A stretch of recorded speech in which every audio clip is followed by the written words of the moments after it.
Je m'esquivais et j'allais me jeter seul dans un bateau que je conduisais au milieu du lac quand l'eau était calme. Et là, m'étendant tout de mon long dans le bateau, les yeux tournés vers le ciel, je me laissais aller et dérivais lentement au gré de l'eau, quelquefois pendant plusieurs heures, plongé dans 1000 rêveries confuses mais délicieuses, et qui, sans avoir aucun objet bien déterminé ni constant, ne laissait pas d'être à mon gré 100 fois préférable à tout ce que j'avais trouvé de plus doux dans ce qu'on appelle les plaisirs de la vie. Même quand on n'aime pas Jean-Jacques Rousseau, Raymond Trousson, ce qui est mon cas, pas le vôtre, on est émerveillé par ce texte. La 5e rêverie, la 5e promenade des rêveries du promeneur solitaire, ce moment où il est sur la barque. En effet, c'est l'une des œuvres assurément les mieux écrites de Rousseau, et qui est crépusculaire aussi. Crépusculaire, bien sûr, puisque c'est sa dernière œuvre écrite pendant les 2 dernières années de sa vie, de 76 à 78.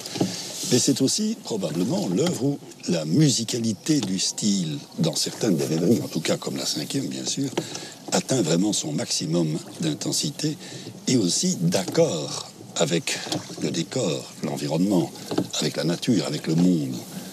Il y a une manière là de... On peut parler d'hédonisme rousseauiste ici. Hein. Absolument. Il part du pur plaisir d'exister. Je ne sais pas si l'expression est exactement celle-là. Si. De quoi jouit-on d'ailleurs dans cet état de rien sinon de rien d'extérieur à soi-même, sinon de soi. On se suffit à soi-même comme Dieu. Donc il y a là une sorte d'extase un peu mystique qui fait penser éventuellement soit au nirvana asiatique, soit à l'ataraxie stoïcienne. Et qui surtout fait penser à l'hypothèse, assez peu rousseauiste en tout cas au départ, d'une solitude choisie, d'une solitude voulue, d'une solitude résolue au fond, si on peut en parler comme d'un problème. Alors que Rousseau a été, de son point de vue en tout cas, contraint à la solitude tout le long de sa vie par la méchanceté des hommes. Il y a 2 solitudes chez Rousseau. Il y a d'une part la solitude à laquelle il aspire, la solitude choisie, volontaire, c'est la solitude heureuse. C'est celle des Charmettes en compagnie de maman. C'est-à-dire Madame de Varins, qu'il rencontre quand il a 16 ans. Oui, et auprès de qui il restera jusqu'en 1742, et auprès de laquelle il vit en effet des années de parfait bonheur, du moins dans son souvenir et de manière rétrospective. L'autre solitude, évidemment, c'est celle à laquelle il est condamné par le grand complot universel, par l'hostilité de ses ennemis. On trouve d'ailleurs dans les rêveries du promeneur solitaire des passages extraordinairement complotistes, là aussi chez Rousseau. Oui, c'est quelque chose où il donne libre cours à sa paranoïa, même alors qu'il se dit lui-même enfin seul sur la terre et débarrassé de ses ennemis, il lui reste encore comme des pulsions. Ah mais justement, le fait d'être seul sur la terre, là, c'est une solitude, au fond, pas choisie, c'est une solitude négative. Il n'a plus personne, plus de frères, plus d'amis, comme il dit. Il est seul sur la terre. Il dit ça, hein, et d'autre part... La phrase exacte, c'est celle-là, pour que nos téléspectateurs l'aient en tête. « Me voici donc seul sur la terre, n'ayant plus de frères, de prochains, d'amis, de société, que moi-même. » Voilà. Et ça, c'est évidemment la solitude tragique, celle où il se sent marginalisé, rejeté par tout le monde, où il cherche désespérément un peu d'amitié, un peu de tendresse humaine dans le regard de ceux qu'il croise. Et il est normal d'ailleurs que certaines hantises antérieures paraissent dans les rêveries, puisqu'au fond, elles sont l'aboutissement d'un long cheminement. À la base, toute l'entreprise des confessions, qui elle s'étend grosso modo de 1763 à 1770, puis enchaîne là-dessus les dialogues de Rousseau, juge de Jean-Jacques, qui sont cette œuvre délirante où tous les fantasmes, toutes les terreurs de Rousseau s'expriment. Et enfin, cette dernière œuvre qui, elle, n'est plus destinée à la communication, qu'il écrit uniquement pour lui-même, où il tente les rêveries du promeneur solitaire. Il n'escompte aucun lecteur quand il écrit les rêveries. C'est peut-être là le génie propre du texte, d'ailleurs. Exactement. Un texte qui se passe. Il l'écrit là pour lui-même. D'où ce terme d'ailleurs de rêverie. Il laisse sa pensée vagabonder au fil de ses réflexions, de ses sentiments, de ses émotions. Mais il n'empêche qu'évidemment, même dans ce repli sur soi où il cherche le seul bonheur qui lui reste, je vous passe devant, il y a bien entendu tout ce qu'il a souffert et le souvenir de ses ennemis qui, naturellement, ne lui échappent pas. Oui. Voilà, c'est bon. C'est instable, là. C'est comme le flux dans le lac de Bienne. Oui, tout est dans un flux continuel sur la Terre. Exactement. Rousseau, dans un passage assez montagnien, juste après le passage qu'on a lu, explique que tout est dans un flux continuel sur la Terre. Et on dirait Montaigne, le monde lui-même n'est qu'un... comment il dit ça? Le monde est une branloire pérenne. et la constance n'est elle-même qu'un branle plus languissant, je sais plus. Chez Rousseau, c'est un peu la même idée, c'est-à-dire que pour lui, le bonheur qu'il essaye de saisir d'ailleurs dans les rêveries, le bonheur n'est jamais un état définitif, parce qu'il n'existe pas pour l'homme. Le seul bonheur définitif est celui que l'âme goûtera auprès de Dieu. C'est le sort de Julie dans la Nouvelle Héloïse. Le sort de Julie dans la Nouvelle Héloïse, qui ne connaît pas le bonheur, qui dit du bonheur terrestre qu'il l'ennuie. Voilà. C'est en cela qu'il est inaccessible. Quand on l'atteint, il nous ennuie. Exactement. Tandis qu'il devient éternel et parfait, naturellement, dans l'autre monde. Ici, ce bonheur, il le sait, est fugace. Ce sont ces heures qu'il passe étendu au fond de sa barque sur le lac de Vienne, en rêvassant, sans se donner, comme il dit, la peine de penser. Au fond, très curieusement, ce penseur n'aimait pas penser. J'ai pensé parfois assez profondément, dit-il, mais jamais avec plaisir, presque toujours de manière désagréable. Il n'aime pas fixer sa pensée, lui imposer une marche systématique. C'est pour ça, dit-il aussi dans ses rêveries, que souvent chez lui, ces méditations finissent par la rêverie. Même s'il arrive parfois que la rêverie finisse en méditation. La différence entre les deux, au fond, est nette. C'est que dans la méditation, il y a une sorte d'organisation intellectuelle et cérébrale. Il y a un certain ordre, une certaine démarche logique. Tandis que dans la rêverie, on laisse aller son imagination au gré des sentiments, au gré des émotions, des paysages. À cela s'ajoute le fait que la rêverie est un entre-deux, qui emprunte au rêve sa puissance presque divinatoire, et à la lucidité l'aptitude à en restituer les contours. En d'autres termes, la rêverie est proprement littéraire, puisque c'est le moment où le fait d'écrire ne contrevient pas à ce qu'on peut entrevoir dans un état de demi-conscience qui est celui du rêveur. Je parle du rêveur au sens de celui qui fait une rêverie, non pas celui qui rêve, car celui qui rêve n'a plus les moyens de restituer le rêve qu'il a fait. En revanche, celui qui rêvasse, je déteste ce verbe, mais bon, employons celui-là, celui qui rêvasse ou qui se laisse aller à rêvasser peut encore écrire ce qui le traverse. Et c'est ce que fait Rousseau dans les rêveries du promeneur solitaire. Oui, mais c'est-à-dire qu'au fond, ce qu'il exprime dans les rêveries, c'est évidemment ce qui se fait en deux temps. Il y a d'une part cette rêverie libérée, délivrée, qu'il fait sans aucun plan, sans aucun projet. Et puis, il y a le fait de l'écrire, c'est-à-dire de revenir sur ce qu'il a rêvé pour le matérialiser, le concrétiser, en somme, dans l'écriture. Et tirer peut-être l'éterniser et le revivre. C'est ce que j'allais vous dire. Il tire l'éternité du transitoire. Exactement. C'est l'expression de Baudelaire, mais pourquoi pas? Il tire l'éternité du transitoire. Si le bonheur est transitoire, celui qu'on restitue ou qu'on est capable de saisir et de transmettre à des lecteurs qui, 2 siècles plus tard, 3 siècles plus tard ou 2 siècles et demi plus tard, sont encore capables de s'en émerveiller, est une façon donc... C'est-à-dire qu'on ne peut pas fixer le bonheur, on ne peut pas l'arrêter. Hein, c'est la phrase de Faust chez Goethe. Hein. Le moment où on pourrait dire arrête-toi, moment, tu es si beau, verweile doch, du bist so schön. Aussitôt, ce bonheur s'enfuit, s'évanouit. Ce qu'on peut faire, c'est le revivre, à condition de l'avoir profondément ressenti, et plus encore lorsque, comme Rousseau, on est capable de l'écrire et de le faire sentir aux autres. Puisque lorsqu'on lit, par exemple, la 5e rêverie, nous pouvons nous sentir nous-mêmes dans la barque avec Rousseau par la magie de son style. Immense prosateur. Immense prosateur. Du début à la fin. Le début, c'est-à-dire le premier discours, disons, allez, le discours sur les sciences et les arts, d'ailleurs dont l'idée lui est venue dans le bois où nous nous trouvons. Nous sommes bois de Vincennes. C'est ça. Rousseau n'était pas si loin quand, sur la route qui le conduisait au château de Vincennes où était enfermé son ami Diderot, il eut une illumination, hein, littéralement, comme il le dit à Malesherbes. Et de cette illumination est né le premier discours sur les sciences et les arts, dont Raymond Trousson, on n'a pas le temps d'en parler plus que ça, mais quand même, il faut retenir l'idée que le progrès technique n'est pas un progrès moral. Exactement, c'est ça qu'il essaye de faire sentir, c'est que les véritables valeurs, à ses yeux, ont disparu. Toutes les valeurs d'honneur, de patrie, de fidélité, d'honnêteté, de transparence, de spontanéité, ont été liquidées au profit de valeurs secondaires qui tiennent de l'apparence, c'est-à-dire du paraître et non de l'être. Dans la société, l'homme n'est plus ce qu'il est ce qu'il a et ce qu'il paraît. Idée qui sera encore développée dans le 2e discours, c'est-à-dire celui sur l'inégalité. Mais ce discours, Rousseau, pourtant, n'en était pas très content. Il trouve qu'il est encore le travail d'un débutant, qu'il est trop rhétorique. Mais finalement, c'est ce qu'on lui demandait. Ce que les académiciens de Dijon ont couronné, puisqu'il a eu un prix pour ce discours, Oui. c'est précisément une éloquence. C'est une rhétorique. Beaucoup plus que les idées qu'il ne partageait pas nécessairement, d'ailleurs. Non, parce que les idées prenaient le contre-pied aussi de l'irénisme ou de l'optimisme irénique de l'époque. Oui, et surtout du sentiment du progrès, évidemment. Or, dissocier le progrès Oui. de lui-même, c'est la valeur ajoutée ou la valeur ôtée du travail de Rousseau. Dans le second discours dont vous avez parlé, le discours sur l'origine et les fondements de l'inégalité parmi les hommes, autre immense valeur ajoutée de l'œuvre de Rousseau, la distinction qu'il opère entre l'amour de soi et l'amour propre, on va en reparler, et le sentiment aussi qu'à la différence des animaux ou de la nature qui suit son destin sans se plaindre, l'homme est un animal perfectible, c'est-à-dire constamment en quête de lui-même. Et qu'à cet égard, alors il prend l'exemple de l'homme qui pourrait changer d'habitude alimentaire alors qu'un animal qui se nourrit de graines se laisserait mourir sur un tas de viande. L'ennui, c'est que cette supériorité sur l'animal est en même temps une faiblesse.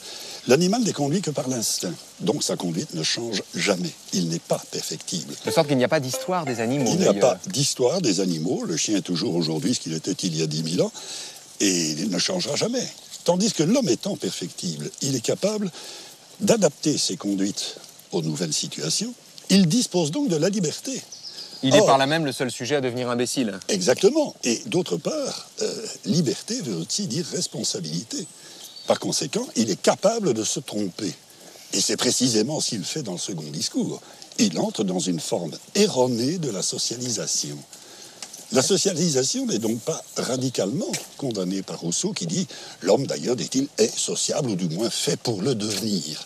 Encore aurait-il fallu qu'il le devienne convenablement. Est-ce qu'on n'est pas là au cœur, justement, à la fois des paradoxes ou des contradictions de Rousseau, et peut-être de ce qui fait sa grandeur, de la même manière que tel philosophe peut être à lui-même son propre antidote, un peu comme Sartre, par exemple. Le premier Sartre serait l'antidote au second Sartre, au Sartre un peu prophétique ou compagnon de route, le penseur de la liberté comme antidote au compagnon de route, si vous voulez. Il y a chez Rousseau à la fois une aptitude inouïe à découvrir, par exemple, une spécificité humaine qui fait de lui, à bon droit d'ailleurs, l'étendard des penseurs révolutionnaires.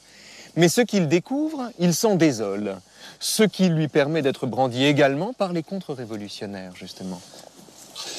Oui, mais il y a surtout le fait que dans la carrière de Rousseau, qui est finalement une carrière très brève, il ne faut pas oublier que l'œuvre constructive et décidée de Rousseau dure 12 ans. Du premier discours en 1750 jusqu'à 1762 avec l'Émile et le contrat social.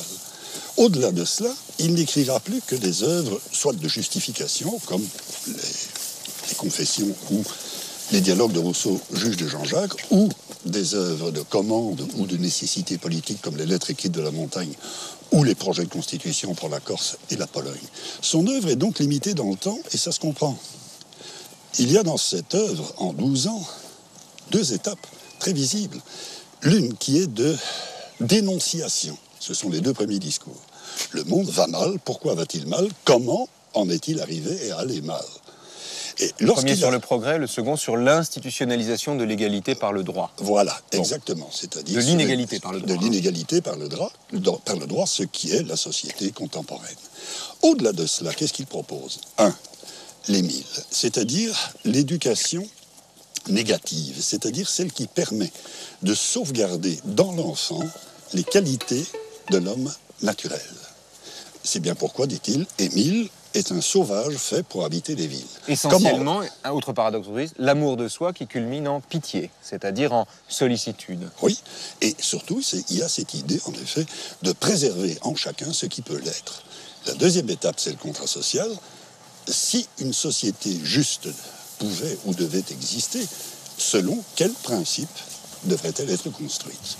On a donc là, au fond, les 2 grandes phases de la pensée rousseauiste, celle de la dénonciation, celle de la reconstruction. Dans le contrat social, d'ailleurs, nombre d'historiens, même des idées, ont reproché au contrat social la façon dont il a été lu. Le fait, par exemple, que Robespierre ait voulu l'appliquer. Et donc tenu ce livre, en somme, pour responsable de bien des maux, commis au nom du bien. Bon. Mais est-ce que ça n'est pas un contresens sur le texte lui-même, dans la mesure où le contrat social aurait pour vertu ou pour objet d'élucider les conditions de la politique, les conditions justement du contrat politique entre les hommes, plus que de servir de normes à notre action, à notre activité. Est-ce que Rousseau lui-même ne prend pas soin de mettre en garde son lecteur en disant que finalement la démocratie n'est pas faite pour les hommes, qu'un gouvernement si parfait ne convient pas à des hommes, que seul un peuple de Dieu se gouvernerait démocratiquement? Il y a bien... Faut-il être un lecteur inattentif de Rousseau pour avoir voulu appliquer à la lettre le contrat social, non? Non, mais d'abord, on n'a pas essayé de l'appliquer à la lettre, et tous ceux qui en parlent à l'époque révolutionnaire, par exemple, l'adaptent à la perspective de leur parti. Chaque parti chausse ses propres lunettes et extrait du contrat social des passages, des morceaux, des phrases tronquées, extraits de leur contexte, mais bien sûr. Et ça peut donner au contrat social des perspectives extrêmement différentes. Par exemple, un des personnages de cette époque, Charles le Normand, écrit un texte intitulé « Jean-Jacques Rousseau, aristocrate ». Ce qui est évidemment, à première vue, stupéfiant. Oui, c'est pas juste. Non. Il a tous les défauts du monde, mais pas celui-là. Voilà. Alors, sur quoi s'appuie-t-il, entre autres? Simplement sur une phrase de lettre écrite de La Montagne. Le meilleur des gouvernements est l'aristocratique. Alors, ça veut dire quoi? Ça veut dire que le meilleur des gouvernements, c'est le gouvernement des meilleurs. Ça veut dire, primo, que aristocratique doit être pris dans le sens antique du terme, les meilleurs, les plus compétents, les plus sages, etc. Et que gouvernement, chez Rousseau, désigne exclusivement l'exécutif, qui est simplement une commission totalement subordonnée au législatif, qui, lui, n'appartient qu'au peuple. C'est l'idée de souveraineté. Et cette souveraineté ne réside que dans le peuple, le gouvernement n'étant jamais qu'un bras d'exécution. Autrement dit, vous voyez comment le Normand transforme les choses. Il prend les deux termes sans tenir compte du sens qu'ils ont dans la terminologie très particulière de Rousseau et en déduit tranquillement que Rousseau est un aristocrate. Donc c'est un travail journalistique au plus mauvais sens du terme qui extrait les mots de leur contexte pour leur attribuer un sens qu'ils n'ont pas. Mais enfin, et tous les partis font ça d'ailleurs. Il y a quand même chez Rousseau constamment dans tous ses textes la nostalgie constante, active, féconde, voire même la nostalgie de l'avenir. La nostalgie d'un état où les hommes ne seraient pas sujets aux affections qu'ils déplorent, qu'ils dénoncent, qu'ils ne cessent de stigmatiser. Et donc, quand il ne se les reproche pas lui-même, il a plaisir à s'extraire. Oui, c'est-à-dire, d'abord... C'est-à-dire l'état de société. Oui, un état de société où, d'ailleurs, l'homme y gagne, puisqu'au fond d'une brute sans intelligence, il fait un citoyen qui est un être responsable et qui souhaite une société juste. Société juste, dont le fondement est évidemment la notion d'égalité, mais ce n'est nullement une égalité qui aurait fait de Rousseau, comme on l'a dit à travers le 19e et même le 20e siècle, l'ancêtre des socialistes ou des communistes. Rousseau parle d'une certaine égalité, c'est-à-dire dans le contexte de la France du 18e siècle, une société où la propriété serait répartie de telle manière que chacun aurait de quoi se nourrir, lui et sa famille, tout en admettant une certaine inégalité, mais qui ne créerait pas les distances énormes. Pourtant, c'est le même homme qui a écrit une phrase sur la propriété au début de la deuxième partie du second discours, expliquant que le premier qui trouva un endroit, enclos un terrain et a dit « c'est à moi », celui-là fut le maître de tous les maux de la terre. Je ne sais plus comment il le dit, mais enfin, Rousseau est le premier à formuler l'idée que la propriété, c'est le vol. Oui, bien sûr. Tiens, regardez, on va retourner en plein vol, là. Et curieusement, Proudhon... En pleine civilisation, vous voyez. Oui, Proudhon, qui lui-même a dit la propriété, c'est le vol, ne se réfère pas à Rousseau à ce propos-là, d'ailleurs. C'est assez amusant, parce qu'il déteste Rousseau. Il le prend pour un défenseur de la bourgeoisie et de la propriété. Indûment. Curieuse lecture, bien sûr. Oui, mais encore une fois, la propriété, Rousseau en dit dans le discours sur l'économie politique, qui est un peu antérieur au discours sur l'inégalité. Il dit la propriété est sacrée. La propriété n'est pas du tout contestée par Rousseau. Ce qui est contesté, c'est une propriété abusive. Il faut, au fond, créer un État où, comme il dit, nul ne soit assez riche pour en acheter un autre et nul assez pauvre pour être contraint de se vendre. C'est ça la justice. Il peut y avoir une certaine différence entre les hommes. C'est pas un communisme niveleur, mais on ne peut pas arriver à des différences trop grandes. Mais dans le même temps, il y a quand même l'idée chez lui d'une perte avec l'entrée dans l'histoire de l'homme, avec ce passage à l'amour-propre, le besoin de se comparer à l'autre, Oui. et la naissance de tous les vices. Rousseau décrit l'homme à l'état de nature. Alors, en terminale, on dit qu'il est bon, mais c'est plus compliqué que ça. Disons qu'il est innocent. Il est Disons innocent, que l'homme à c'est l'état ça. de nature est innocent. Et que Rousseau reprochera par exemple à Hobbes d'avoir décrit l'homme à l'état de nature comme mu par des passions négatives. D'où, chez Hobbes, la nécessité d'organiser la société pour empêcher les hommes de s'entretuer. S'entretuer Ce parce qui qu'ils n'est pas veulent vrai se du tout. protéger et parce qu'ils veulent étendre leur pouvoir. Rousseau C'est le conteste ça. contraire. L'homme ne devient l'ennemi de l'homme que lorsque la société est formée. De Au sorte départ, que il ça ne n'est l'est pas la société qui remédie aux vices de l'homme, mais c'est l'entrée en société ou la mise en société qui produit les vices dont la déploration justifie ensuite qu'on instaure des lois plus ou moins coercitives pour y remédier. Voilà, c'est ça. En même temps, qu'aurait dit Rousseau de l'homme à l'état de voiture? Parce que là, il y a l'homme à l'état de nature, mais l'homme à l'état de voiture. Vous savez ce que c'est qu'un, vous savez ce que c'est qu'un conducteur? C'est quelqu'un qui, dans son petit cube, appuyant sur une pédale, se sent immédiatement tout puissant et par là même est prêt à rouler sur son voisin. Que croyez-vous que soit l'état de carrosse? Pour Rousseau, c'est la même chose. Oui. Rappelez-vous qu'il se fait renverser. C'est ce que j'allais vous dire. Voilà.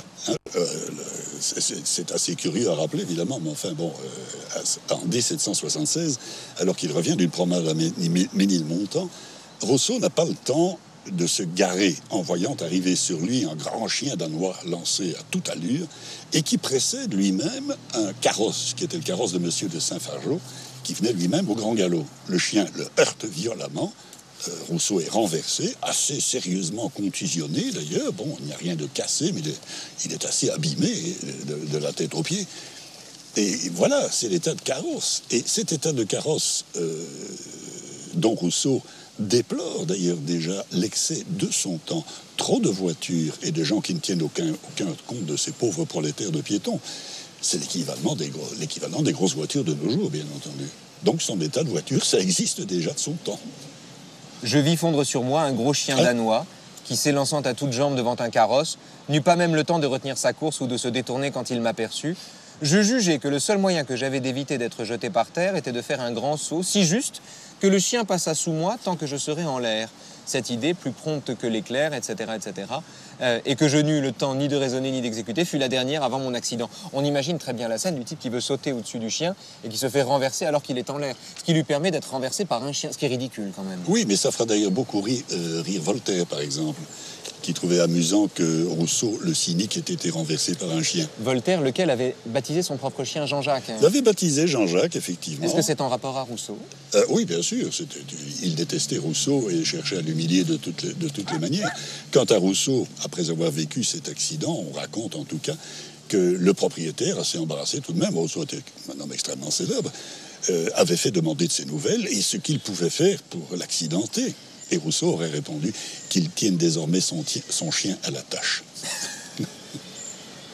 Mais juste, encore un point, puisqu'on arrive au terme déjà de cette émission avec vous, il est étonnant de constater à quel point on peut parler de Rousseau paisiblement, pacifiquement, avec joie, plaisir, en entendant même des enfants qui crient d'ailleurs, et le faire sans douleur, comme on peut s'écharper sur la parole de Jean-Jacques Rousseau et sur ce qu'il décrit, ce qu'il promeut, ce qu'il fait valoir. Et sur sa personnalité d'ailleurs, qui est une personnalité complexe, contradictoire, très difficile à cerner, sur laquelle lui-même d'ailleurs s'efforce de voir clair. C'est bien pourquoi d'ailleurs il écrit ses confessions, pour se montrer tel qu'il est, tel qu'il croit se connaître, car au fond, dans la pensée de Rousseau, Rousseau est pour tout le monde un mystère dont seul Jean-Jacques a la clé.